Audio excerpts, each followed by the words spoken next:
आज़ादी का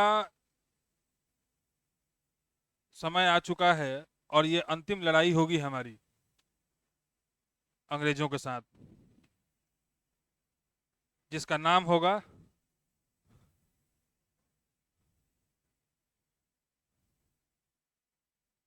भारत छोड़ो आंदोलन।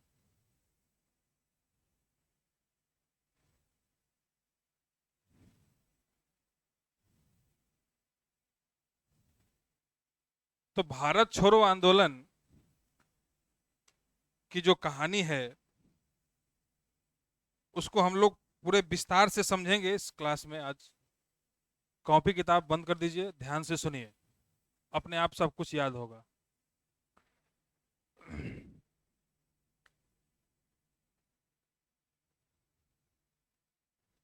इसको ऐसे रिकॉर्ड करने के सिर्फ 15-20 मिनट का क्लिप हमको दे देना है ना।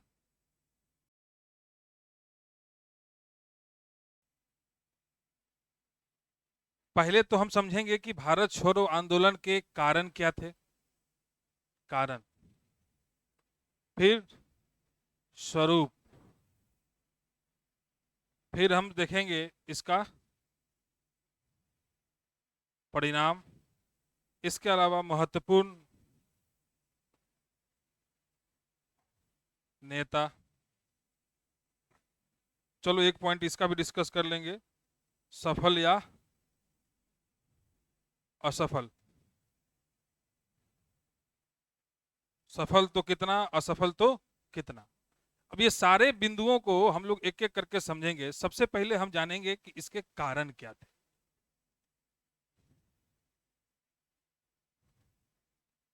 अब देखिए, एक एक करके हम पॉइंट लिख रहे हैं, फिर उसको समझाएंगे। सबसे पहला जो कारण था भारत छोड़ो आंदोलन का, वो आंदोलन का कारण था जिसको तात्कालिक कारण भी लोग कहते हैं, हालांकि तात्कालिक कारण में नहीं आता है, मुख्य कारण में ही गिना जाएगा, जिसको हम कहते हैं क्रिप्स मिशन।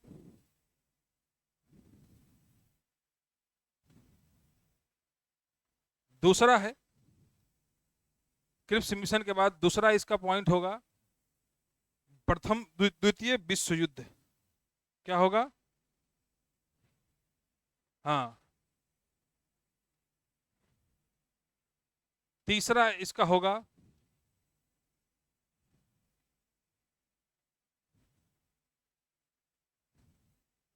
महंगाई। चौथा होगा जन असंतोष। पांचवा इसका कारण होगा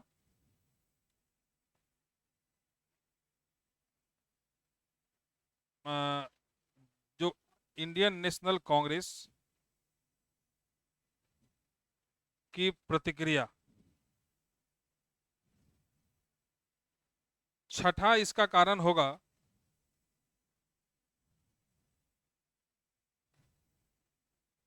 समय की मांग। इसके अलावा भी कुछ बिंदु होंगे जो और अलग से हम शामिल करेंगे, है ना। इतना पहले समझिए। सबसे पहला कारण है क्रिप्स मिशन, है ना।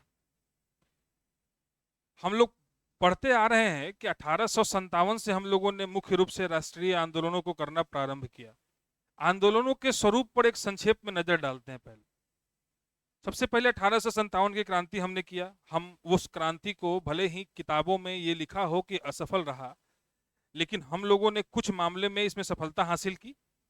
जैसे हम लोगों ने पहली बार इतने बड़े आंदोलन को करके ये सीखा कि किन किन कमियों के कारण आंदोलन असफल हो सकता है।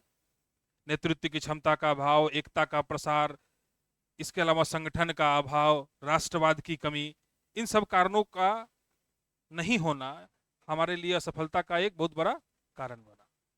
लेकिन इसके बावजूद भी हम लोगों ने अंग्रेजों की नींव हिला दिया था। आप उस समय के वायसराय के जो कैनिंग है उसकी बातों को याद कीजिए कि किस प्रकार कैनिंग ने यह कहा कि इस आंधी की घड़ी में अगर भारतीय रजवाड़े और जमींदार हमारा साथ न देते तो हम इस आंधी में उड़ गए होते। याद है। इसके बाद हमने दूसरा बड़ा आंदोलन किया था 1905 में, जब स्वदेशी और बहिष्कार आंदोलन चला बंगाल विभाजन के विरोध में। बंगाल विभाजन एक बहुत ही महत्वपूर्ण मुद्दा है भारतीय राजनीति में, भारतीय आजादी की राजनीति में। बंगाल विभाजन के बाद हमने स्वदेशी को बढ़ावा और विदेशी वस्तुओं के बहिष्कार पर एक आंदोलन चलाया। इसमें हमको सफलता मिली। इसमें हम लोगों ने क्या किया कि अपने क्षेत्र यानी बंगाल के जनता को ये मोटिवेट किया कि आप स्वदेशी वस्तुओं का इस्तेमाल ज्यादा करें और विदेशी वस्तुओं का बहिष्कार करें। लोगों ने ऐसा ही किया। नतीजा हुआ कि 1911 में दिल्ली दरबार में महारानी ने क्या किया, बंगाल विभाजन को रद्द कर दिया। तो एक तरह से हमको सफलता इसमें भी मिली। आगे हमने देखा कि फिर गांधी जी आते हैं। गांधी जी आते हैं तो गांधी जी, अच्छा एक क्लास हमारा गांधी के ऊपर रहेगा इस आजादी के आखिरी सेशन में, जिसमें आपके तमाम सवालों का जवाब हम देंगे कि आप गांधी को लेकर क्या सोचते हैं, युवा क्या सोचते हैं आज के जमाने के, और गांधी का एक्चुअली में महत्व क्या है हमारी आजादी से लेकर हमारे जीवन पर और हमारे देश की प्रशासनिक व्यवस्था पर, है ना। इन सब पर हम लोग बात करेंगे। लेकिन अभी फिलहाल गांधी की समझिए कि गांधी जी 1915 में जब भारत आते हैं तो उन्होंने अपने आंदोलनों में सबसे पहला आंदोलन हमारे बिहार की धरती चंपारण को चुना। चंपारण से उन्होंने किसानों की समस्याओं को समझा। उसके बाद अहमदाबाद से मील मजदूरों की समस्या को उन्होंने समझा। फिर उसके बाद उन्होंने असहयोग आंदोलन किया, है ना, खेरा किया था। उसके बाद असहयोग आंदोलन किया, और असहयोग आंदोलन पहला गांधी जी का राष्ट्रव्यापी या देशव्यापी आंदोलन था। इतना बड़ा आंदोलन पहले कभी नहीं चला जितना बड़ा असहयोग आंदोलन था। एक पॉइंट समझने के लिए कि असहयोग आंदोलन जब अपने चरम पे था तभी गांधी जी ने अचानक से चौरी चौरा कांड के बाद असहयोग आंदोलन को वापस ले लिया। लेकिन हम लोगों ने यह भी समझा था उस समय जब असहयोग आंदोलन पढ़ रहे थे कि यह आंदोलन असफल आंदोलन नहीं था। इसमें बहुत हद तक कम सफलता मिली थी। हमने लोगों के अंदर भेदभाव को कम किया, एकता को बढ़ाया, राष्ट्रवाद को गांव गांव तक जन जन तक पहुंचाया, है ना। गांव जहां भारत की 90% से ज्यादा आबादी अशिक्षित थी, अनपढ़ थी, वैसे लोगों को राष्ट्रवाद का जो लहर और ज्वार था उसमें शामिल किया, है ना। कौन से लोगों को? अनपढ़ और अशिक्षित लोगों। तो इस मामले में देखा जाए तो असहयोग आंदोलन एक बहुत बड़ा आंदोलन रहा। फिर गांधी जी को जेल में डाल दिया गया। उसके बाद उग्र क्रांतिकारियों का दौर आया, और उग्र क्रांतिकारियों के दौर के बाद फिर 1929 में नमक सत्याग्रह हुआ, दांडी मार्च हुआ। दांडी मार्च में गांधी जी 240 मील की यात्रा करके साबरमती से दांडी पहुंचे। दांडी पहुंचने के बाद उन्होंने क्या किया? नमक कानून तोड़ा, और नमक कानून तोड़ने के बाद सविनय अवज्ञा आंदोलन प्रारंभ किया। सविनय अवज्ञा आंदोलन ये गांधी जी का दूसरा बड़ा आंदोलन था, जिसको हम कहते हैं कि देशव्यापी आंदोलन। सविनय अवज्ञा आंदोलन को 2 चरणों में चलाया गया। बीच में गोलमेज सम्मेलन आया, जिसमें दूसरे में गांधी जी भाग लेने के लिए आंदोलन को रोककर लंदन गए। लंदन से मिली असफलता के बाद फिर दोबारा से प्रारंभ किया उन्होंने, लेकिन दोबारा उतनी सफलता हाथ नहीं लगी। लेकिन सविनय अवज्ञा आंदोलन तक हम गांधी जी को कैसे समझेंगे? एक लाइन में समझिए कि गांधी जी ने इतने बड़े देश में, जिसमें पाकिस्तान और बांग्लादेश भी शामिल है, जन जन तक, हर घर तक ये आंदोलन को पहुंचा दिया। उस जमाने में जहां कम्युनिकेशन का कोई साधन नहीं था, सीमित संसाधनों के माध्यम से नेशनल हेराल्ड और हरिजन नाम की 2-3 पत्रिकाओं के माध्यम से उन्होंने जन जन तक ये आंदोलन पहुंचा दिया। लेकिन गांधी जी वैसे व्यक्ति थे, जब आंदोलन उनको शुरू करना पड़ता था या शुरू करने का प्लान करते थे, तो वो सबसे पहले देखते थे कि परिस्थिति क्या है। उन परिस्थितियों के आधार पर पहला काम होता था कि जन समर्थन इकट्ठा करना। उदाहरण के लिए गांधी जी जब असहयोग आंदोलन करना था, उससे पहले तुम लोगों ने देखा कि अपने प्रयोग एक्सपेरिमेंट के रूप में उन्होंने चंपारण को किया। चंपारण गांधी जी के लिए कोई बहुत बड़ा मुद्दा नहीं था। उसके बाद उन्होंने मिल मजदूरों के खिलाफ, मिल मजदूरों के लिए उन्होंने अहमदाबाद में आंदोलन किया, वहां पर सत्याग्रह किया। इन दोनों मूवमेंट्स को समझिए, किसान और मजदूर। हमारे देश के यही दो सबसे प्रमुख लोग थे ना, किसान और मजदूर। इन दोनों लोगों को जोड़ दिए, देश भर में सुपरहिट हो गए, तब जाके उन्होंने असहयोग आंदोलन किया। ठीक वही कहानी सविनय अवज्ञा में समझिए। सविनय अवज्ञा से पहले अंग्रेजों ने कानून बनाया, नमक कानून, जो कि आम जनता यानी गरीब और मजदूरों को, किसानों को प्रभावित करने वाला कानून था। नमक बनाने और बेचने का अधिकार सिर्फ अंग्रेजों के पास रहेगा। अचानक से नमक की मूल्य में वृद्धि हो गई, और नमक के मूल्य में वृद्धि होने के कारण इस समस्या से हर व्यक्ति जुड़ गया, और नतीजा था कि गांधी जी ने परिस्थिति को भांपते हुए तुरंत सविनय अवज्ञा आंदोलन प्रारंभ करने का निर्णय किया, और जिसका लाभ उनको हमेशा मिलता था। सोचिए कि असहयोग आंदोलन जैसे बड़े आंदोलन में इतना त्याग करने के बावजूद भी उनके साथ जनता खड़ी थी। सविनय अवज्ञा आंदोलन इतने बड़े स्तर पर, स्थिति समझिए। नतीजा क्या हुआ? नतीजा ये हुआ कि सविनय अवज्ञा आंदोलन में जितना गांधी जी को अंग्रेज समझते थे, उससे ज्यादा प्रभावशाली वो आंदोलन हो गया। अच्छा, गांधी जी के पास ईगो नहीं होता था। ईगो समझते हैं? अहम ब्रह्मास्मि, मैं ही ब्रह्मा हूं, है ना? ये वाला गुण उनके अंदर नहीं था, और यही कारण था गांधी जी इतने सफल रहे। कभी अगला जो हम जब गांधी को पढ़ाएंगे तो आपको बताएंगे कि गांधी के अंदर वो कौन कौन से गुण थे जो बाकी नेताओं से उनको अलग करते थे। उसमें से एक गुण की चर्चा मैं अभी कर देता हूं, जिसका नाम है कि उनके अंदर ईगो नहीं था। थोड़ा सा रिवाइंड करते हैं आपकी यादाश्त को, पीछे चलिए। असहयोग आंदोलन में, असहयोग आंदोलन का कॉन्सेप्ट क्या था? स्वदेशी और बहिष्कार आंदोलन से चुराया गया, मतलब हम शब्दों में इस्तेमाल कर दे रहे हैं चुराया हुआ, लेकिन लिया गया। असल शब्द क्या होगा? लिया गया। यानी कि असहयोग आंदोलन में उससे पहले चला हुआ स्वदेशी और बहिष्कार आंदोलन का कॉन्सेप्ट शामिल किया गया कि स्वदेशी को बढ़ावा दिया जाएगा और विदेशी वस्तुओं का बहिष्कार किया जाएगा। गांधी जी को ईगो होता तो नहीं करते, लेकिन वो जानते थे कि ये समस्या जन समस्याएं हैं, गरीबों की समस्याएं हैं, मजदूरों की समस्याएं हैं, इसलिए उन्होंने इसको शामिल किया। फिर जब सविनय अवज्ञा आंदोलन किया तो उसमें स्वदेशी और बहिष्कार के तत्व शामिल किए और असहयोग वाले भी तत्व शामिल किए।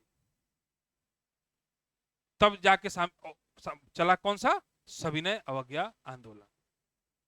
अब गांधी जी एक और मूवमेंट करना चाह रहे हैं, और वो मूवमेंट है भारत छोड़ो आंदोलन। गांधी जी के सत्याग्रहों को हम लोग रिवाइंड कर चुके हैं। अब जरा दूसरे पहलू पर चलिए। हम सब जानते हैं कि 1939 में द्वितीय विश्व युद्ध प्रारंभ हो गया। द्वितीय विश्व युद्ध प्रारंभ हुआ 1939 में। उसी साल त्रिपुरी में एक अधिवेशन हुआ। त्रिपुरी अधिवेशन में गांधी जी के उम्मीदवार पट्टाभी सीतारमैया को सुभाष चंद्र बोस ने पराजित किया। इसके बाद गांधी जी ने कहा यह मेरी हार है।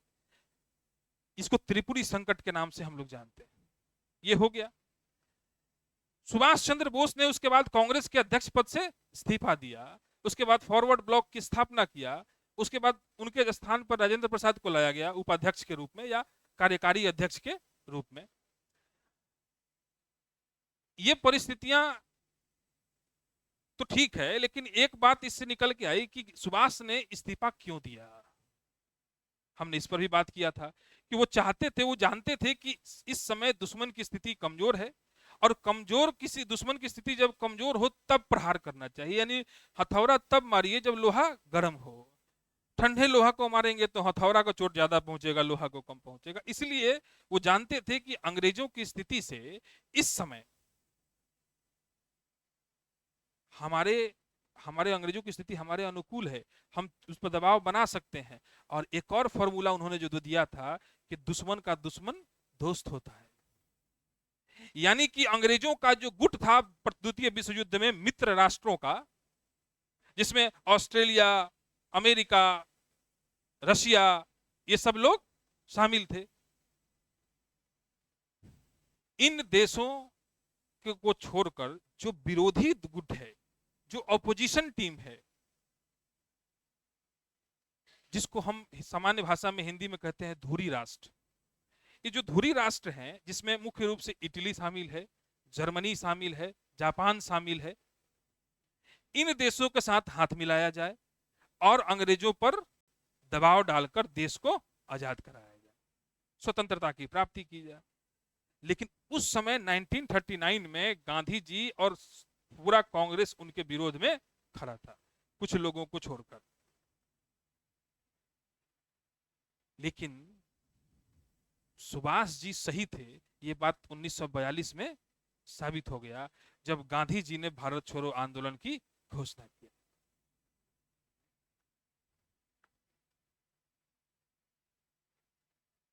यहां तक कहानी समझ में आई? अब चलिए, अगस्त प्रस्ताव आया 1940 में। अगस्त प्रस्ताव के बाद तुरंत बाद व्यक्तिगत सत्याग्रह शुरू हुआ।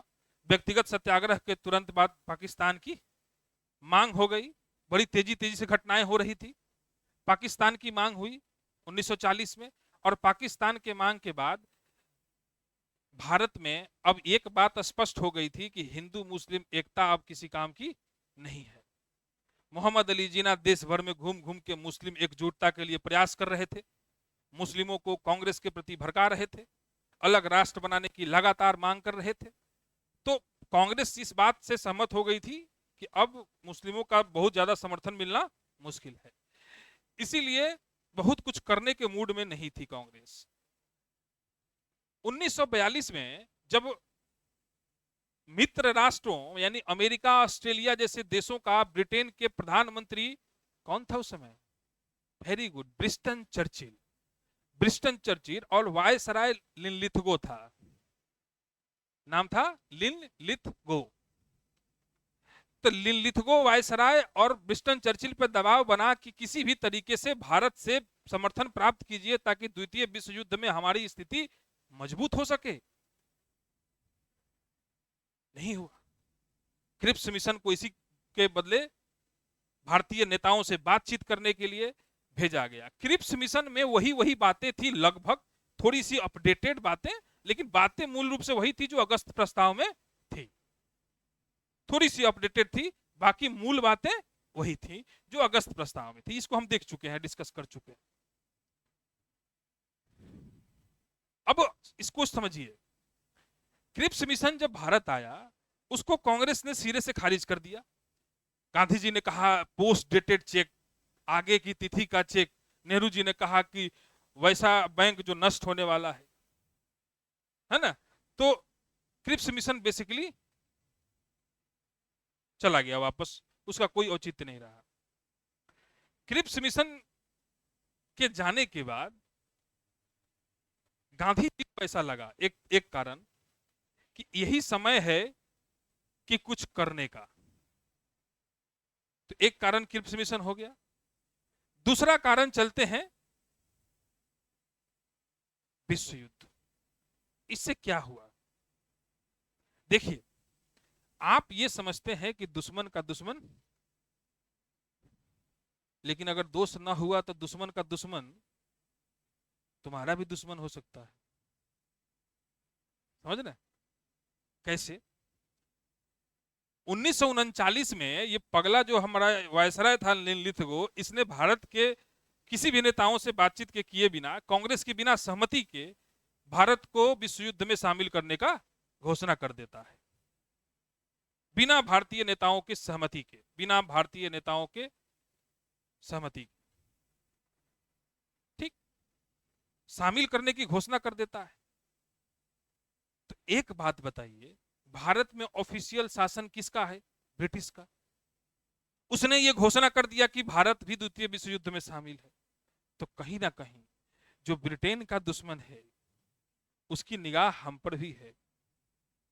ध्यान से सुनिए, गांधी जी का एक स्टेटमेंट था, गांधी जी का एक स्टेटमेंट था। अंग्रेजों से वो कह रहे हैं गांधी जी कि जाने से पहले, आगे चल के वो स्टेटमेंट देंगे कि जाने से पहले हमको जापानियों के भरोसे छोड़कर मत जाना, अच्छी व्यवस्था बनाकर जाना। किसको कह रहे हैं? अंग्रेजों को। क्योंकि जापान और जर्मनी, इन दोनों का खतरा भारत में मंडरा रहा था कि वो कभी भी भारत में घुस सकते। अगर मैं आपको दिखाना चाहूं,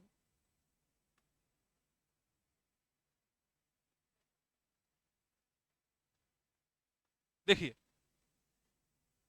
यहां पर म्यांमार है, सब जानते हैं हम लोग, भारत और म्यांमार, बर्मा जिसको आजकल म्यांमार कहते हैं। बर्मा तक शासन किसका था?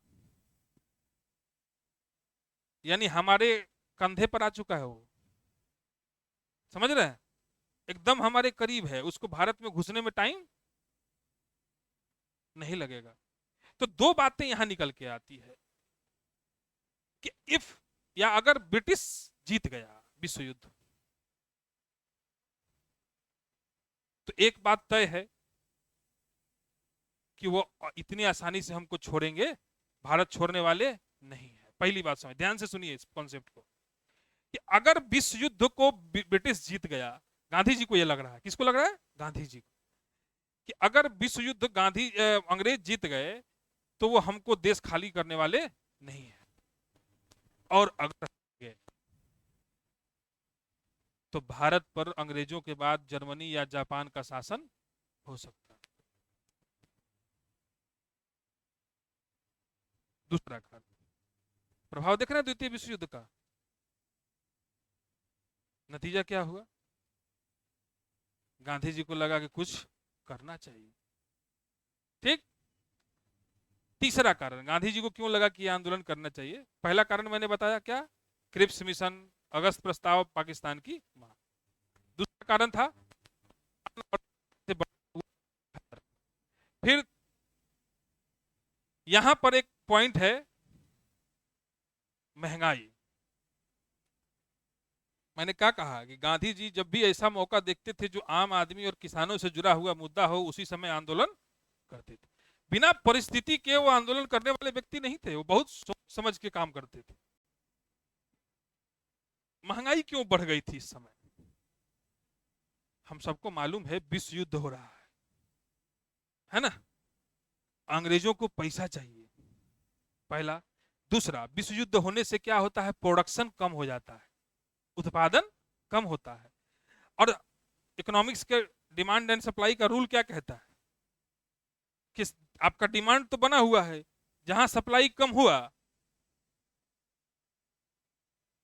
वहां महंगाई बढ़ना है। तो जहां महंगाई बढ़ा, आम आदमी परेशान। टमाटर 150 रुपए किलो है, कितने दिन हो गए खाए हुए? एक जमाना था कि हम जब छोटे थे तो टमाटर खरीदता नहीं था कोई। और अभी भी कभी कभी तुम लोग न्यूज में देखते होगे कि बहुत जगह टमाटर जब बिकता नहीं है, तो किसान जब खेत से तोड़कर मंडी तक उसको ले आता है, तो उसको ट्रेवलिंग में आने वाला जो कॉस्ट है वो भी नहीं निकल पाता। स्थिति वो सड़क पर फेंक कर चला जाता है। ऐसी भी स्थिति देखा है हमने, देखते भी हैं अक्सर, होता है ना? तो इसका सिंपल फॉर्मूला है कि भाई सप्लाई कम हुआ होगा, तभी ना महंगाई बढ़ी है, टमाटर का मूल्य बढ़ा है। तो एक महंगाई भी बहुत भयंकर मुद्दा था, है ना? चलिए, अगला पॉइंट है जन असंतोष। मैं तो बार बार यही बात कह रहा हूं, सामान्य जो जनता है, आम आदमी है, मैंगो पीपल है, वो क्या चाहता है कि भाई हमको सुख से जीने दो। मतलब लिटरली बहुत सारे इतिहासकारों ने ये लिखा है कि 1920 में असहयोग आंदोलन से पहले देश की बहुसंख्यक आबादी तो ये भी नहीं जानती थी कि हम गुलाम हैं, कि हम आजाद हैं। आजादी क्या होती है, गुलामी क्या होती है। वैसे देश में हम लोग रह रहे, आम आदमी को मतलब नहीं यार, मजदूर वर्ग रह रहा है ना हमारे देश में, अधिकांशतः किसान वर्ग है, उसको क्या मतलब है? उसके पास कोई साधन टीवी देखने का है नहीं, रेडियो है नहीं, अखबार वो पढ़ने नहीं आता उसको। इसे मैं बार बार कहता हूं कि ज्यादा सुखी आदमी कौन है? जिसके पास जितना कम इंफॉर्मेशन है, जितना कम ज्ञान है, वो उतना सुखी है।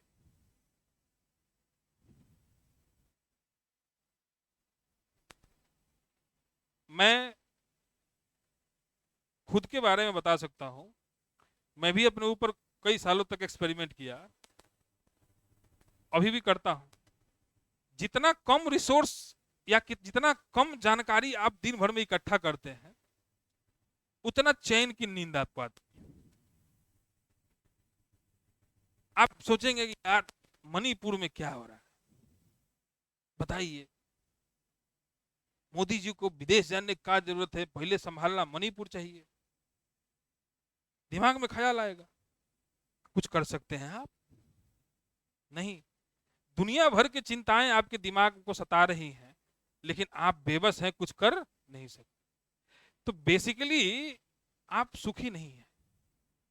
क्योंकि सुखी व्यक्ति किसको कहते हैं? जिसको आत्मसंतुष्टि हो, वही ना सुखी है। चाहे वो खाने के मामले में हो, घूमने के मामले में। किसी को घूमना पसंद है, मेरी मम्मी को चाय पीना पसंद है, उसको दिन भर में 15 बार चाय दो, वो मना नहीं करती, उनको संतुष्टि मिलता है। तो आदमी जो है वो आत्मसंतुष्टि से सुखी होता है। आम आदमी भारत का, उसको कोई मतलब नहीं। पाकिस्तान की मांग कर रहे हो, हिंदुस्तान को बांट रहे हो, अंग्रेज विश्व युद्ध क्यों लड़ रहे हैं, क्या मतलब है उसको? कौन कौन से देश शामिल हैं, उसको कोई मतलब नहीं। लेकिन इस बात से तो मतलब है ना कि अंग्रेज के निर्णयों से प्रभावित हो रहे हैं। देखिए, दो वर्ग है हमारे देश का बराबर, एक हिंदू, हिंदू की स्थिति और मुसलमान की स्थिति, दोनों पर प्रकाश डालते हैं। हिंदू की स्थिति क्या है? हिंदू महंगाई से परेशान है। हिंदू इस बात से परेशान है कि अंग्रेजों ने उसके धर्म को भ्रष्ट किया है, पहले धर्मांतरण करवाया है, धर्म में दूसरे धर्म में परिवर्तित कराया है, हमारे धर्म के खिलाफ उसने बहुत सारे काम किए हैं। मुसलमान के इसलिए परेशान है, मोहम्मद अली जिन्ना भारत भर में घूम के कह रहे हैं कि अंग्रेजों का समर्थन कीजिए। क्या कह रहे हैं? द्वितीय विश्व युद्ध में अंग्रेजों का समर्थन कीजिए, मिलिट्री में बहाल होइए, सेना में, और जाइए विश्व युद्ध लड़ने के लिए। ये कौन कह रहा है? मोहम्मद अली जी ने। और महंगाई तो मुसलमानों को भी, खाना तो मुसलमान भी खाता है ना जी, खाना सिर्फ हिंदू थोड़ी खाता, वो भी परेशान है। तो जन असंतोष उसको, भले ही आम जनता को इस बात से मतलब नहीं है कि विश्व युद्ध क्यों हो रहा है, उसको इस बात से मतलब नहीं है कि इस विश्व युद्ध के खत्म होने के बाद हमको क्या मिलेगा। लेकिन जब शाम को बाजार में सब्जी खरीदने और सामान खरीदने जाएगा, और जब उसको अधिक मूल्य पर, दोगुने तिगुने चौगुने रेट पर जब सामान मिलेगा, अब टमाटर का रेट क्यों बढ़ा है ये हम तुम न जानते हैं। गांव में जाके पूछो ना, वो जाता है सब्जी में, पूछता है टमाटर कैसे, बोले 150 रुपए किलो। मोदी ने देश बर्बाद कर दिया। समझ रहे हैं? ये हाल था, सेम हाल वहां है। वो ये कहेगा अंग्रेजों ने बेड़ा गर्क कर रखा है, बेड़ा गर्क करके रखा है, नाश कर दिया है देश का, बर्बाद कर दिया है हमारे देश को। जन असंतोष है, गांधी जी ने इसको उठाया। अगला मुद्दा है आईएनसी की प्रतिक्रिया। भारतीय राष्ट्रीय कांग्रेस, भारतीय राष्ट्रीय कांग्रेस उस स्थिति में है कि विश्व युद्ध को में बिना उनसे पूछे भारत को शामिल कर दिया गया। देखिए, दूसरा, जब विश्व युद्ध में शामिल कर भी दिया, भारत के लोग कह भी रहे हैं कि हम तुम्हारा समर्थन करेंगे, कांग्रेस कह भी रही है कि हम तुम्हारा समर्थन करेंगे, लेकिन कैसे? हमको स्वाधीनता दे दो, स्वाधीनता हमको दे दो, हम तुम्हारा समर्थन करेंगे, हम कोई नई बात थोड़ी कर रहे हैं, स्वाधीनता हमको दे दो, है ना। तो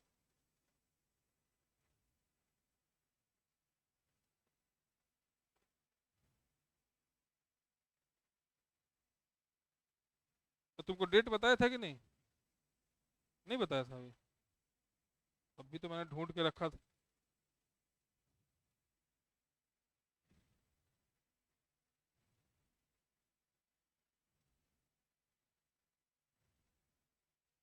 23/4/2020। नहीं, 23/4/20, 20/4/23 होगा ना रे। 20/4/23, ठीक। मतलब 20 अप्रैल 2023 तक समझ में आया। दूसरा कांग्रेस की सिरदर्दी, दूसरी सिरदर्दी क्या थी? एक हमारे भोजपुरी में यहाँ, मतलब बिहार में कहावत है, सांप छुछुंदर की कहानी। मुस्लिम लीग में मोहम्मद अली जिन्ना की दोबारा जो एंट्री हुई थी, उस समय से मुस्लिम लीग और जिन्ना दोनों की स्थिति ऐसी थी कि पाकिस्तान की मांग तो कर ही रहे हैं, कांग्रेस के प्रति लोगों को भड़का भी रहे हैं। तो पाकिस्तान की मांग ऐसी है कि वो उस तरह गले की हड्डी या सांप छुछुंदर वाली कहानी है कि ना निगल सकते हैं ना उगल सकते हैं। वो गले की फांस बन के रह गया। स्थिति ऐसी गंभीर हो गई कि निर्णय नहीं ले पा रहा था कांग्रेस कि क्या किया जाए पाकिस्तान की मांग का। और क्रिप्स मिशन, उससे पहले व्यक्तिगत सत्याग्रह, उससे पहले अगस्त प्रस्ताव, इन सब से कांग्रेस की साख पर बट्टा लगा था। दूसरा, गोलमेज सम्मेलन में भी असफलता हासिल हुई थी कांग्रेस को। तो अब एक स्थिति ऐसी बनी थी कि कांग्रेस भी अपनी स्थिति को मजबूती से दिखाना चाह रही थी। सविनय अवज्ञा आंदोलन अपेक्षाकृत उतना सफल नहीं रहा था। द्वितीय गोलमेज सम्मेलन में गांधी जी को भेजा भी गया, लेकिन उससे भी कोई सफलता नहीं मिला। उल्टा दलितों के लिए और अल्पसंख्यकों के लिए देख ही रहे थे क्या क्या हो रहा था, पृथक निर्वाचन और फलाना ढिमकाना। नतीजा था कि कांग्रेस भी अपनी प्रतिक्रिया देना चाह रही थी। अगला है समय की मांग। इसको हम पहले भी डिस्कस कर दिए हैं, फिर से एक बार बता देते हैं। द्वितीय विश्व युद्ध में मित्र राष्ट्रों की स्थिति खराब थी। मतलब जर्मनी और जापान ने नाक में दम कर रखा था भैया।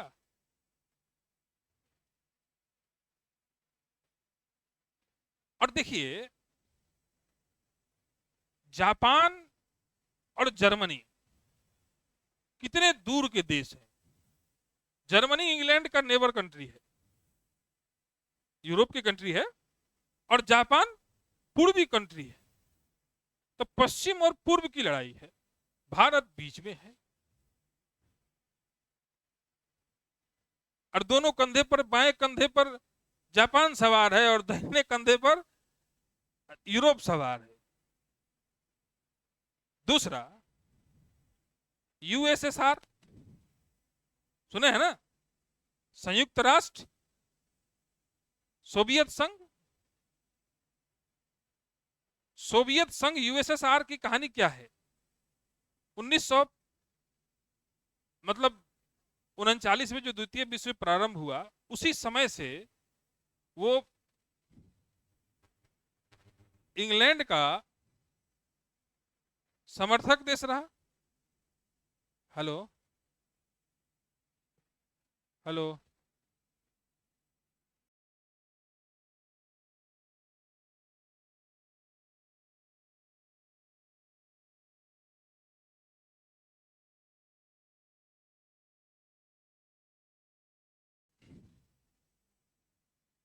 हेलो।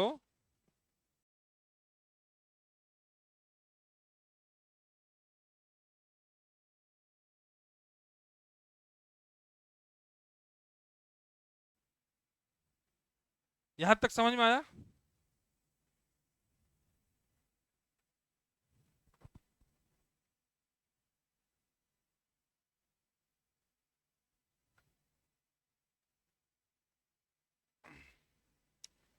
समय कह रहा था कि अब गांधी जी को ये बार बार कह रहा था समय कि भैया देखिए, आपने जो है लाल बाल पाल के फॉर्मूले को अपनाया, स्वदेशी और बहिष्कार, है ना। आपने उदारवादियों का समर्थन किया, उग्रवाद क्या बोलते हैं, उग्रवादियों का भी समर्थन किया, आपने सब फॉर्मूला अपना लिया। एक फॉर्मूला भगत सिंह वाला भी अपना के देखिए। एक फॉर्मूला अब एक भी ये भी ट्राई हो जाए। बहुत हो गया शांतिपूर्वक वार्ता, शांतिपूर्वक आंदोलन। एक आंदोलन आर या पार का हो जाए। कौन से फॉर्मूले से? भगत सिंह वाले फॉर्मूले से, चंद्रशेखर आजाद वाले फॉर्मूले से, सुभाष चंद्र वाले फॉर्मूले से, दादा भाई नौरोजी, सीआर दास और तिलक जी वाला फॉर्मूला हो गया। गांधी जी को समझ में आ गया, देश की जनता मांग रही है खून, देश की जनता मांग रही है भगत सिंह का बदला, देश की जनता मांग रही है कि अब बहुत हो गया, बहुत हो गया सम्मान।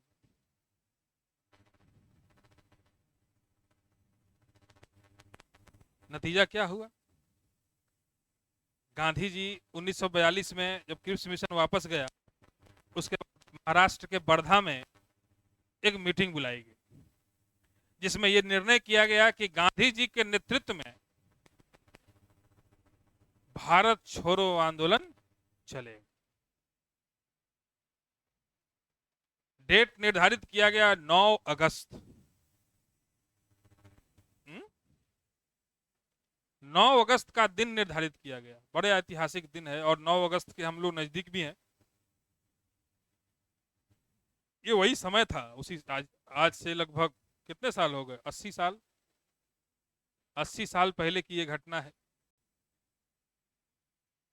देखिए, हम लोग आज 80 साल बाद इस क्लास में ये बैठ के पढ़ रहे हैं, वो लोग मैदान जंग में खड़े होकर निर्णय ले रहे थे, है ना। कितना परिवर्तन है। फिर ये निर्णय हुआ, फिर 9 अगस्त के दिन बंबई के ग्वालियर टैंक मैदान में, जिसको अगस्त मैदान के नाम से भी जाना गया, जिसमें वही ग्वालियर टैंक मैदान जिसमें कांग्रेस की स्थापना हुई थी, उसी ग्वालियर टैंक मैदान में इस बार आर या पार की लड़ाई की शुरुआत की जाएगी। दिन था 9 अगस्त 1942 का। शाहरुख खान वाला वो 70 मिनट का भाषण, 70 मिनट का भाषण दिए, मिनट, इसे शाहरुख खान कहता है ना, 70 मिनट है तुम्हारे पास, हाँ। 70 मिनट का भाषण था गांधी जी का। उस 70 मिनट में गांधी जी ने जो बातें कही, वो अलग लेवल की बातें थी, है ना। उसको हम समझेंगे, लेकिन फिर से एक बार बता दें, कारण में हम लोगों ने क्या क्या समझा कि क्रिप्स मिशन, इसके साथ साथ मैंने 2-3 बातें और एडिशनल ऐड किया। अगस्त प्रस्ताव की स्थिति, व्यक्तिगत सत्याग्रह की स्थिति, पाकिस्तान की मांग की स्थिति, फिर हमने द्वितीय विश्व युद्ध में देखा जर्मनी और जापान, इन दोनों देशों से उभरता हुआ खतरा और बढ़ती हुई महंगाई, साथ में अंग्रेजों के प्रति जन असंतोष, साथ में इंडियन नेशनल कांग्रेस की अपनी साख या अपनी प्रतिष्ठा बचाने की प्रयास, समय की मांग, ये सभी मुख्य कारण थे इस आंदोलन को प्रारंभ करने के लिए। ठीक, यहां तक समझ में आया। अब हम दूसरे पहलू पर चलेंगे, जिसमें हम बात करेंगे स्वरूप पर। स्वरूप, इसमें कोई सवाल पूछना है कुछ आप लोगों को? नहीं? चलिए अब स्वरूप पर चर्चा करते हैं। जैसे कि मैंने बताया कि वर्धा में एक मीटिंग हुई कांग्रेस की, और उस मीटिंग में निर्णय किया गया कि भारत छोड़ो आंदोलन चलाया जाएगा महात्मा गांधी के नेतृत्व में, और 9 अगस्त 1942 को ग्वालियर टैंक मैदान में गांधी जी ने 70 मिनट भाषण देते हुए कुछ बातें रखी अपनी। हाँ,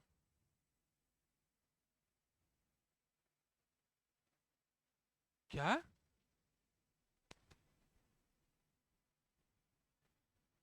नेहरू जी? जहां गांधी जी होते हैं वहां एक ही व्यक्ति होता है। वहां नेहरू टेरू कुछ नहीं होता है। वहां एक ही व्यक्ति होते हैं, गांधी जी। ये गांधी जी का अंतिम आंदोलन होगा हमारे देश में। हाँ। हाँ, पूछिए।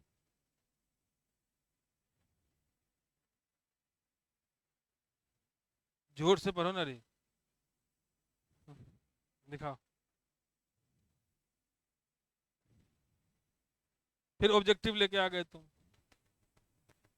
which of the following observation is not true about the Quit India movement of 1942? It was a non-violent movement. It was led by Mahatma Gandhi. It was a, अच्छा ये सब जो है इसमें क्या, इसमें लिखा तो हुआ है कि it was led by Mahatma Gandhi.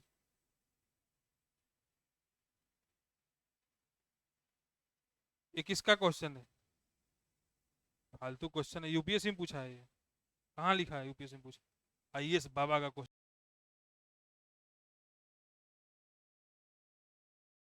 में दिखाओ ना यूपीएससी का क्वेश्चन। ये गांधी जी का ही मूवमेंट था। तुम लोग भारत छोड़ो आंदोलन नहीं पढ़े हो पहले? किसका आंदोलन था ये?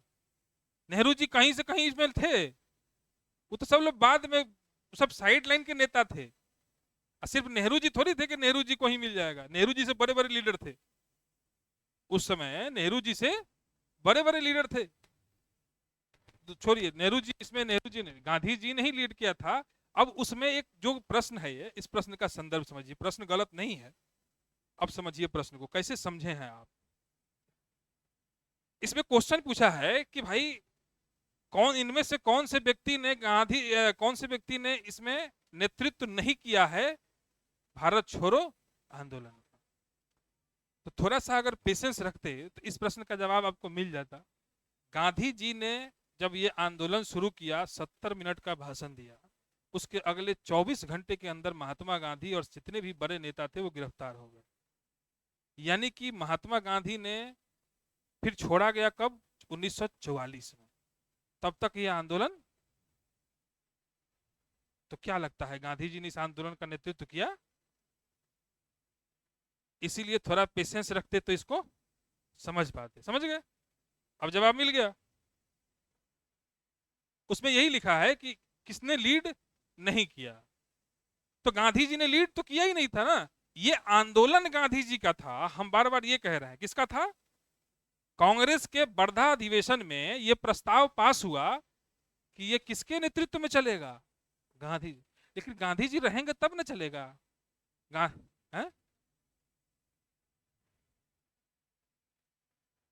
सिर्फ नेहरू जी नहीं थे। नेहरू जी को दिया गया था आंदोलन की रूपरेखा तैयार करने का। लेकिन हम तो ये भी कहते हैं,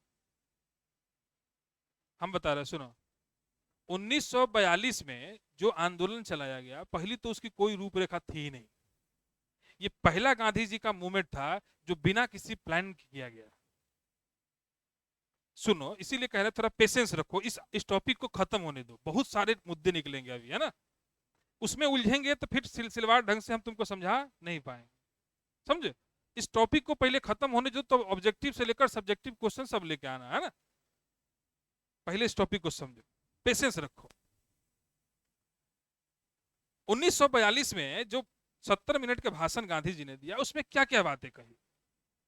उसमें उन्होंने कहा, सबसे प्रमुख बात है, ध्यान से सुनना, तुम्हें के लिए बोलना है। उन्होंने कहा कि ये किसी का आंदोलन नहीं है।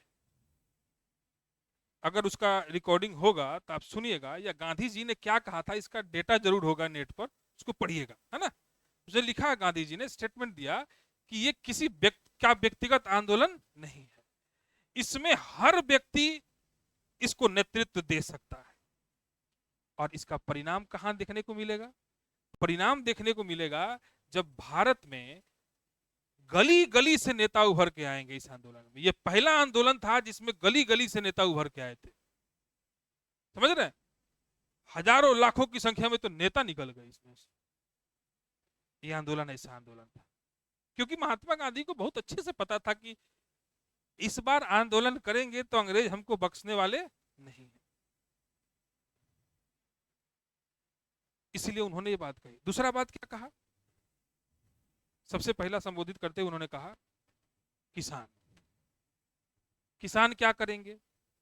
किसान करेंगे कि जो वो टैक्स दे रहे हैं अंग्रेज को, तो डायरेक्ट अंग्रेज को तो दे नहीं रहे, बीच में कौन है? वसूली भाई। याद है, पढ़ाया था तुम लोग को वसूली भाई के बारे में। तो जो वसूली भाई हैं, उनको जो टैक्स दे रहे हैं, अगर वो ब्रिटिश समर्थक है, ध्यान से सुनिएगा, किसानों को संबोधित करते हुए गांधी जी कहते हैं कि अगर कोई कोई भी जमींदार ब्रिटिश समर्थक है, कोई भी रजवाड़ा ब्रिटिश समर्थक है, तो आप उसको लगान नहीं देंगे। लेकिन अगर वो ब्रिटिश समर्थक नहीं है, तो आप जिस रूप में लगान दे रहे थे उस रूप में कंटिन्यू रखेंगे।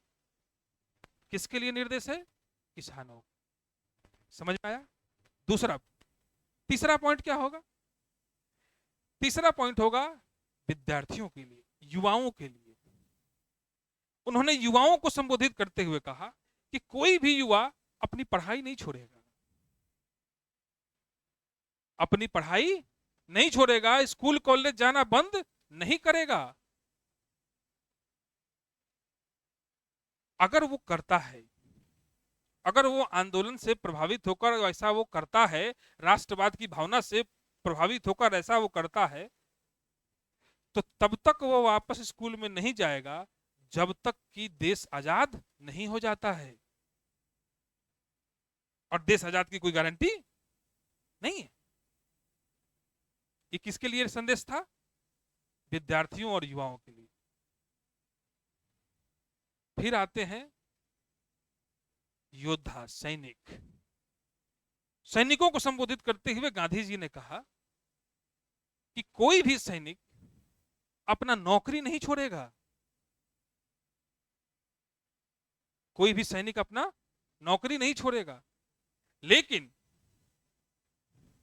देश और राष्ट्र के प्रति अपनी निष्ठा भी जाहिर करेगा। कैसे? तो किसी अपने भाई को अंग्रेज के कहने पर गोली नहीं मारेगा, जैसा कि जलियांवाला कांड में देखा गया था, जैसा कि आगे चल के कई सारे मूवमेंट्स में देखा गया था। उन्होंने ब्रिटिश भारतीय सेना में शामिल जितने भी भारतीय सिपाही थे, उन सबको संबोधित करते हुए कहा कि आप अंग्रेजों की सब बात मानिए, नौकरी भी मत छोड़िए, लेकिन जब वो गोली चलाने के लिए कहेगा अपने भाइयों पर, तो आप हथियार नहीं चलाएंगे। यही आपकी निष्ठा है देश और राष्ट्र के प्रति। ठीक? उन्होंने हर वर्ग को संबोधित करते हुए अपनी बातें रखी, है ना? और फिर आखिरी में कहा, सुनिए, एक आखिरी मंत्र दे रहे हैं बड़े प्यार से, और इसको अपने दिल, दिमाग, मस्तिष्क, अंतरात्मा सब में उतार लीजिए। यही आखिरी रास्ता होगा, करो या मरो। यही स्टेटमेंट, यही सेम लाइन था गांधी जी का। ये आखिरी रास्ता है, या तो हम आजादी को प्राप्त कर लेंगे कुछ करके, या उस आजादी के रास्ते पर चलते हुए हम शहीद हो जाएंगे। अब ये आखिरी लड़ाई है।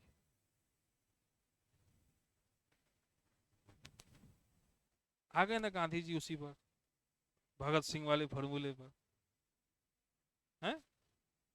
और जरा अभी जो मैंने तुम लोगों को गांधी जी का संबोधन बताया, उस संबोधन को जरा और विस्तार से समझिए। 1930 में सविनय चला, 1920 में असहयोग चला।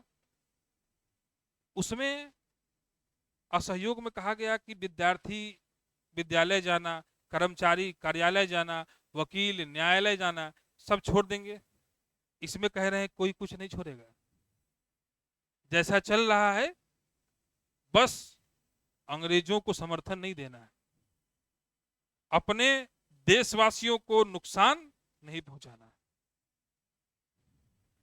और बोला, क्लियर बोले कि इस आंदोलन का कोई नेता नहीं है।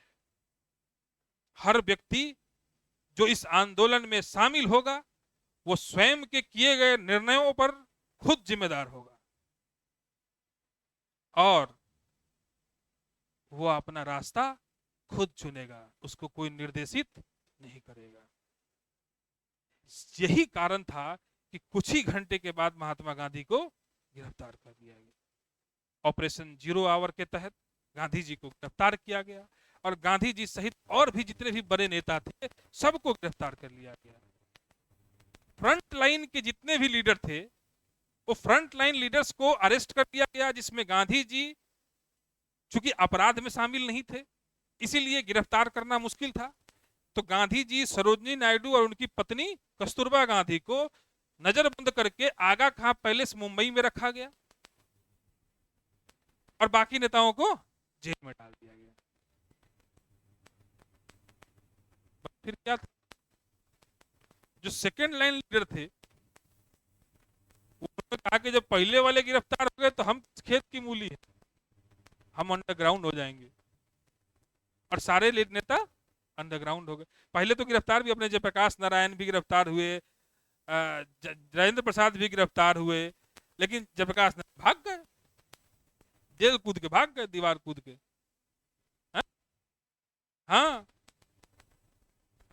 राजेंद्र प्रसाद का थोड़ा हाइट कम था ना, कूद पाए। जयप्रकाश नारायण की हाइट थोड़ी लंबी थी। देखे हो तुम लोग जयप्रकाश नारायण का फोटो? लंबे चौड़े थे और अपने सिताब दिया रखे। और इस मूवमेंट के सबसे बड़े नेता यही लोग साबित होंगे, जयप्रकाश नारायण, अच्युत पटवर्धन होंगे, अरुणा आसिफ अली होंगी, राजेंद्र प्रसाद होंगे। या राजेंद्र प्रसाद को तो सेकंड लाइन भी नहीं कहेंगे, वो तो गिरफ्तारी हो गए थे। इसके बाद तुमको राम मनोहर लोहिया, उषा मेहता, ढेर सारे लोग, इसमें बहुत सारे नेता बनेंगे। तो ये सारे लोग अंडरग्राउंड होकर अब काम करेंगे, लेकिन नेता तो अंडरग्राउंड हो जाएंगे। देश की जनता, पहले दिन का रिपोर्ट सुनोगे, पहले दिन देश के अलग अलग हिस्सों में 100 से अधिक लोग मारे गए जिस दिन ये आंदोलन प्रारंभ हुआ, जिसमें कुछ पुलिस वाले और ज्यादातर आंदोलनकारी थे। क्यों मारे गए? अंग्रेज पहले से मन बना कर रखे थे, अंग्रेजों पर दबाव था ना, अमेरिका उधर से चिल्ला रहा था, क्या कर रहे हो तुमसे एक गुलाम देश नहीं संभल रहा है। एक तो तुम समर्थन हासिल नहीं कर पाए, ऊपर से वहां आंदोलन हो गया और नतीजा था कि अंग्रेज जो है वो फ्रस्ट्रेशन में था। उसको लगा कि मशीन गन से गोलियां बरसाएंगे और हवाई हमले करेंगे तो लोग डर जाएंगे, लेकिन लोग डरे नहीं। और इसका उदाहरण तुमको तुम्हारे ही धरती पर मिला ना, जब सचिवालय पर झंडा फहराने के क्रम में 7 जब नौजवान हमारे शहीद हो गए। कहानी तो बचपन से पढ़े हैं हम लोग, है ना। वो 7 नौजवान जो मरे वो क्या साबित कर रहे हैं। और इस आंदोलन के दौरान बिहार बहुत बड़ा क्षेत्र बन के उभरेगा, बिहार, जहां कई जगह तो समानांतर सरकार का गठन हो जाएगा। सबसे पहले तिरहुत में, तिरहुत वाले क्षेत्र में वो 2-3 हफ्ते तक तो समानांतर सरकार चलेगी वहां पे। वहां से मतलब ब्रिटिश सरकार का नामो निशाने खत्म हो जाएगा, है ना। दूसरा अपना पड़ोसी है बागी बलिया। हाँ, तो बिहार का हम पहले नाम लेंगे ना रे, है अपना बिहारी है वो, मतलब बीच में घाघरा उस पार बलिया है, घाघरा के इस पार हम लोग हैं। हाँ, सरयू नदी को घाघरा नदी कहते हैं, है ना। बलिया में तो लंबे समय तक समानांतर सरकार चलेगी और सबसे मजबूत समानांतर सरकार बलिया में ही थी। इसके अलावा बंगाल में मिदनापुर होगा। मिदनापुर बंगाल का बड़ा इंपॉर्टेंट जगह है, वहां पर समानांतर सरकारें बनेंगी। इसके अलावा महाराष्ट्र में और भी जगह पे तो भयंकर रूप से समानांतर सरकार का गठन का मतलब समझ रहे हैं। गांधी जी के जो घोषणा था कि अब आप निर्णय लेने के लिए स्वतंत्र हैं, आप अपनी जिम्मेदारी खुद जानिए, हम नहीं जानते हैं, बस एक मंत्र दे रहे हैं, करो या मरो, बाकी जपते रहिए आप।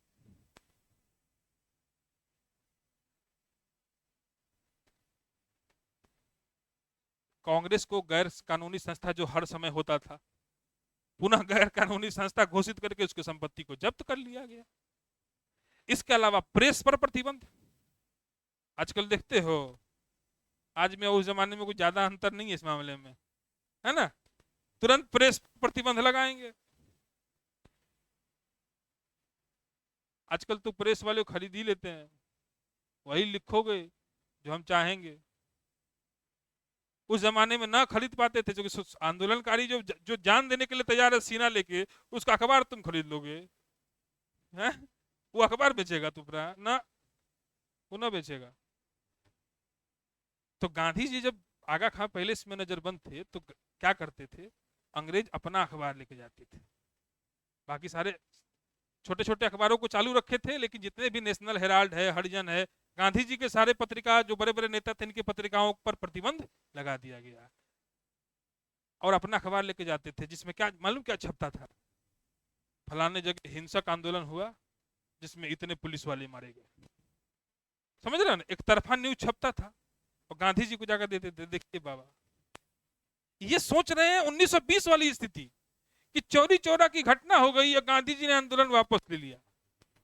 इस बार गांधी जी ऐसा करने वाले नहीं थे, है ना। इस बार गांधी जी को जाकर दिखाते, देखिए बाबा, गांधी जी कहते बड़ी दुख हो रहा है देख के।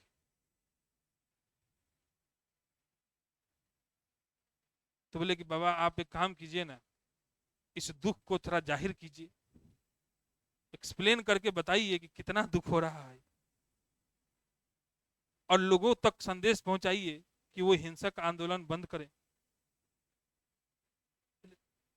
क्या है मेरे हाथ, बड़े प्यार से बोले क्या है मेरे हाथ, देख रहे हो मेरी स्थिति, बीमार आदमी है, बुजुर्ग आदमी है, हमारा बात कोई मानता है? अरे अब एक बार बोल के तो दिखाइए। बोले कि देखिए न्यूटन का लॉ पढ़े हैं, तीसरा सिद्धांत। अंग्रेज बोले कि पढ़े हैं, हमारे यहाँ के तो थे, यूरोप का ही था ना न्यूटन, कहाँ का था, अमेरिका का, यूरोप का, यूरोपीय था ना। तो बोले कि हमारे यहाँ के तो थे। बोले कि तीसरा लॉ जानते हैं, हर क्रिया के विपरीत प्रतिक्रिया होती है, every action has opposite reaction. तो आप जो क्रिया कर रहे हैं उसी की सामने से प्रतिक्रिया आ रही, इसमें ज्यादा कुछ नहीं है। और आप काहे चिंतित होते हैं, उधर जाइए ना, देखिए विश्व युद्ध हो रहा है, उधर ध्यान लगाइए, ये सब करने दीजिए। अंग्रेज परेशान हो गए, तब अंग्रेजों ने आंदोलन को दबाने का और तीव्र गति से आंदोलन दबाना शुरू किया। तब हवाई हमले करने लगे, गांधी जी जब नहीं माने, फिर गांधी जी को लगा कि अंग्रेज ना मानेंगे, फिर फरवरी 1943 में गांधी जी ने 21 दिन के आमरण अनशन की घोषणा की। पूरे देश में यह खबर थी कि गांधी जी का स्वास्थ्य ठीक नहीं है जेल में, और उसी समय यह खबर आती है कि गांधी जी आमरण अनशन करने वाले हैं। भाई साहब फिर क्या था, आंदोलन का गति और ज्यादा 4 गुना बढ़ गया और हजारों की संख्या में लाकर लोगों ने आगा खां पैलेस घेर लिया। बोले छोड़ो बाबा,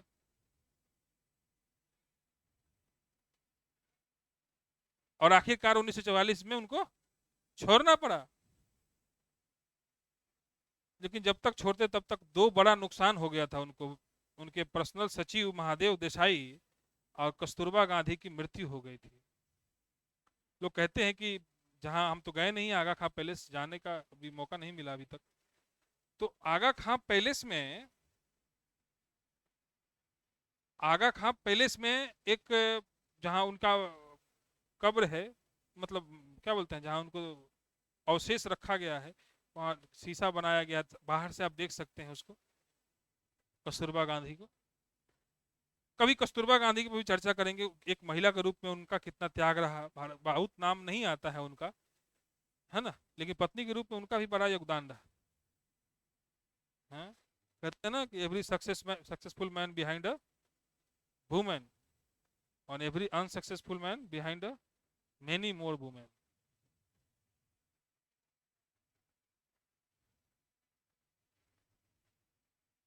हाँ, तो कभी उनका भी चर्चा करेंगे।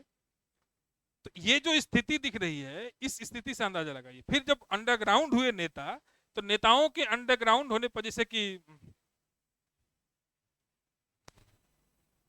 एक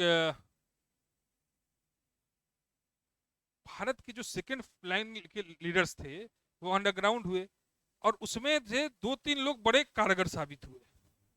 जैसे एक अच्युत पटवर्धन थे, राम मनोहर लोहिया थे, जयप्रकाश नारायण थे। ये सब लोगों ने क्या किया कि एक बंबई में रेडियो स्टेशन स्थापित किया। उसकी फ्रीक्वेंसी मद्रास तक जाती थी। सोचिए उस जमाने में फ्रीक्वेंसी कितना मजबूत था कि उसका प्रसारण मद्रास तक होता था। उसी उसको उसको स्थापित करने का पता है किसने क्रेडिट दिया जाता है, किसको? नहीं, उषा मोहिता तो उन्होंने पहली बार स्पीच दिया था, स्थापित जो किया था उसका नाम नहीं आता है।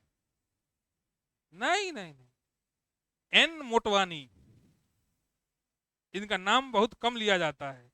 एन मोटवानी एक थे, नलीमा मोटवानी का नाम करके इनका नाम है, पुरुष हैं, जो उस समय शिकागो रेडियो स्टेशन के ऑनर थे, अमेरिका।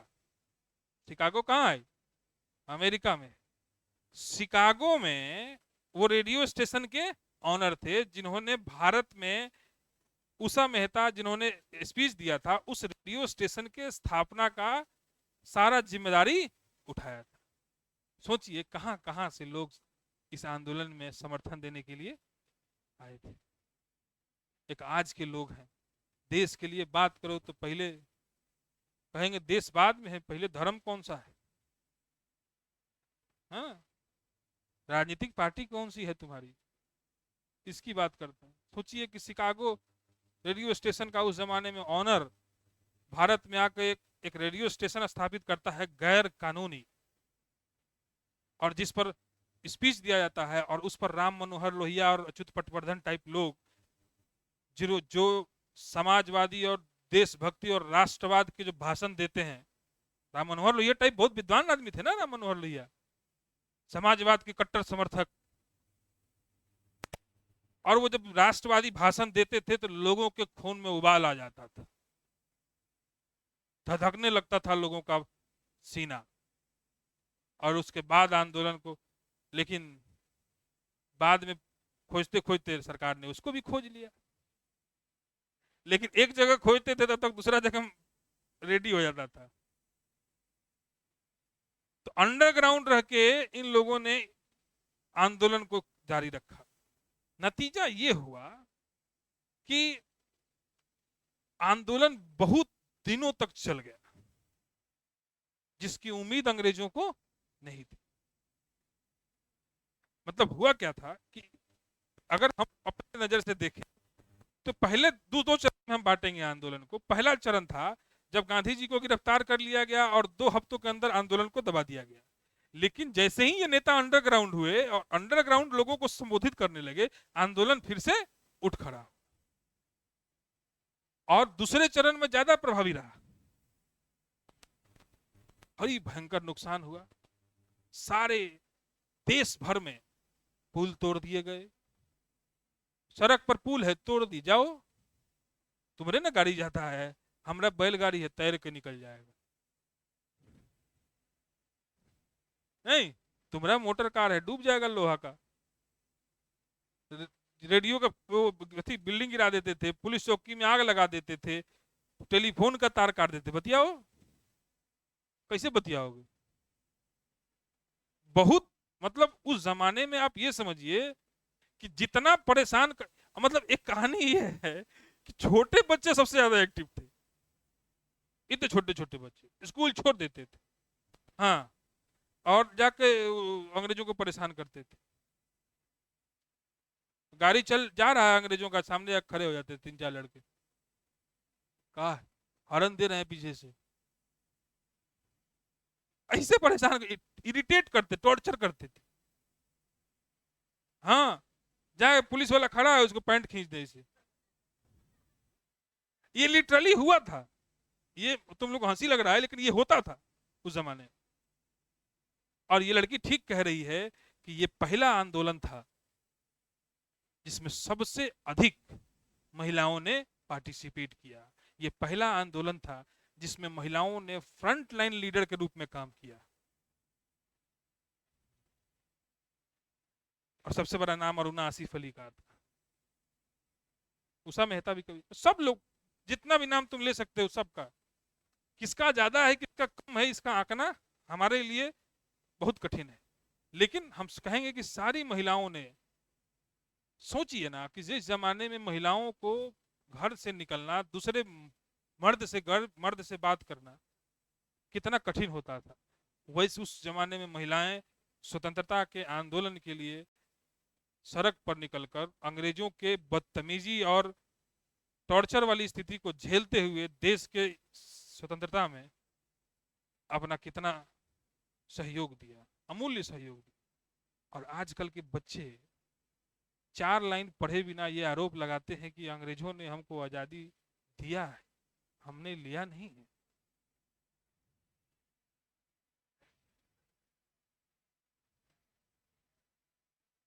हैं? तो इस स्थिति को समझिए।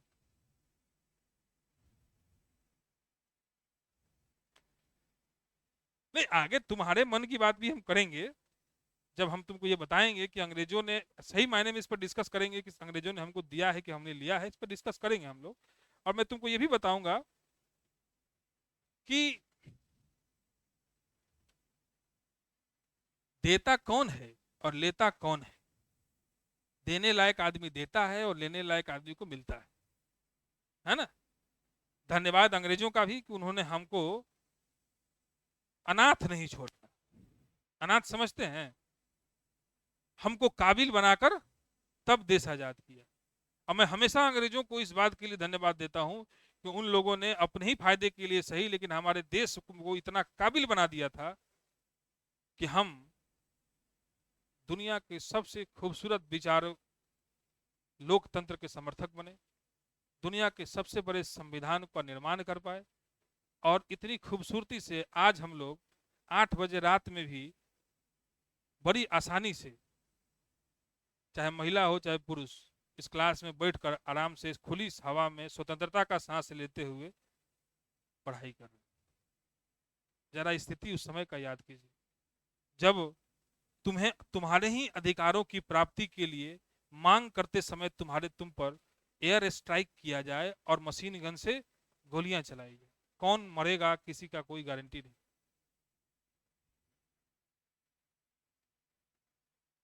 हम उसी देश में रह रहे हैं जहां देश में लोग सीने पर ऐसे सीना खड़ा करके गोली खाने वाले लोग, और हम उसी देश में रह रहे हैं जहां पर महिलाओं को नंगा करके भी घुमाया जाता है।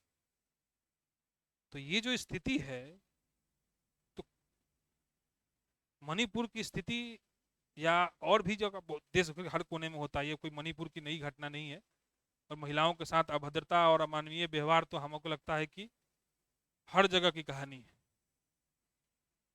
लेकिन उन सब के बावजूद अच्छी चीजें हमारे देश में इतनी ज्यादा हैं कि बुरी चीजें धूमिल नजर आती है ना। अच्छाई इतना ज्यादा है, ज्यादा नहीं रहता तो देखिए कि महिला और पुरुष दोनों बैठकर इस क्लासरूम में हम लोग पढ़ रहे हैं 8 बजे रात में। ये छोटी मोटी बात नहीं है। चलिए, स्वरूप हम लोग पढ़ लिए, तो अगला टॉपिक हमारा होगा महत्वपूर्ण नेता, तो पढ़ ही लेंगे, फिर होगा मेन होगा परिणाम। देखिए, ये सब पानी पिलाओ ना।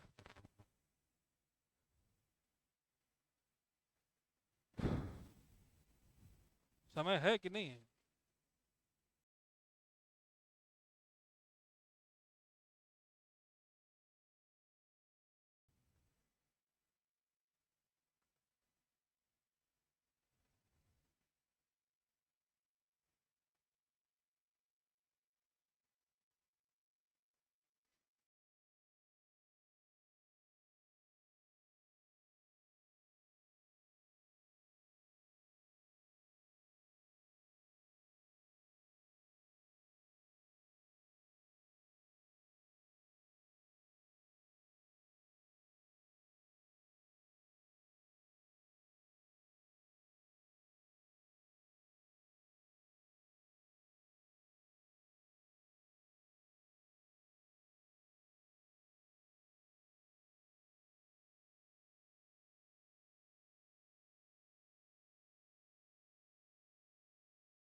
ठीक है, यहां तक समझ में आया?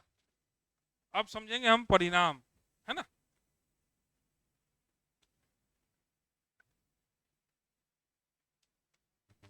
देखिए, 1857 से लेकर 1942 तक के आंदोलन में हम लोगों ने हर मोर्चे पर यह समझा है कि किसी भी आंदोलन को पहले तो हम लोग उसके महत्व को समझना, उसके परिणाम को समझना इतना आसान काम नहीं होता है। भले ही कई बार हमने देखा कि तात्कालिक रूप से या अपेक्षाकृत उतना सफल ना रहा हो जितना कि हम उम्मीद करते हो, लेकिन कई मामलों में वो अलग से अपना छाप छोड़ के जाता है। जैसे 1857 की क्रांति, 1905 का बंगाल विभाजन के बाद बहिष्कार आंदोलन चलाना, गांधी जी का चंपारण सत्याग्रह, अहमदाबाद, खेरा, सब असहयोग आंदोलन, सविनय अवज्ञा आंदोलन, ये सब उसी तरीके से इस आंदोलन का प्रभाव या परिणाम हमको अपेक्षाकृत बहुत सटीक दिखाई नहीं देगा। लेकिन जब हम इसके परिणाम की बात करते हैं तो ये बात आप स्पष्ट रूप से समझिए कि यह आंदोलन पहला ऐसा आंदोलन था, जैसा कि अभी हम बात कर रहे थे, जिसमें महिलाओं की भागीदारी पिछले सभी आंदोलनों के मुकाबले बहुत ज्यादा थी। ये पहला आंदोलन था जिसमें गांव-गांव, कस्बों से, गलियों से नेता निकलकर बाहर आए। ये पहला ऐसा आंदोलन था जिसमें भयंकर हिंसा होने के बावजूद, एक आंकड़ा के मुताबिक 10 से 15 हजार लोग मारे गए थे। 10 से 15 हजार, ऑफिशियल आंकड़ा एग्जैक्टली नहीं मालूम है, किताब में 10 हजार से कम किसी किताब में नहीं लिखा हो, और 15 हजार तक मैंने पढ़ा है, तो इसीलिए मैंने एक आंकड़ा बैठाया कि 10 से 15 हजार। तो 10 से 15 हजार लोगों का आंदोलन में मारा जाना, एक आंदोलन में 10 हजार लोग शामिल नहीं हुए जितने इसमें मारे गए। पहली बार हम लोगों ने आंदोलन के कई नई तरीके सीखे, एडवांस तरीका सीखा, अंडरग्राउंड होके आंदोलन चलाना, युवाओं का महत्व इस आंदोलन में बहुत ज्यादा होगा, है ना। साथ ही साथ राष्ट्रवाद का एक नया कॉन्सेप्ट निकल के आएगा बाप। और मैं तो ये कहता कि जिस राष्ट्रवाद की कल्पना भगत सिंह ने किया था, जिस राष्ट्रवाद की कल्पना चंद्रशेखर आजाद ने अपने सर में गोली मारने से पहले किया था, भगत सिंह ने फांसी पर झूलने से पहले किया था, वो राष्ट्रवाद अब स्पष्ट रूप से दिखाई देगा इस आंदोलन में। या तो हमको हमारा अधिकार दो, नहीं तो हमको मार दो। हम गुलामी की दास्तां में अपनी कहानी को नहीं लिखना चाहते। गुलामी की दास्तां में मेरी कहानी नहीं शामिल होनी चाहिए।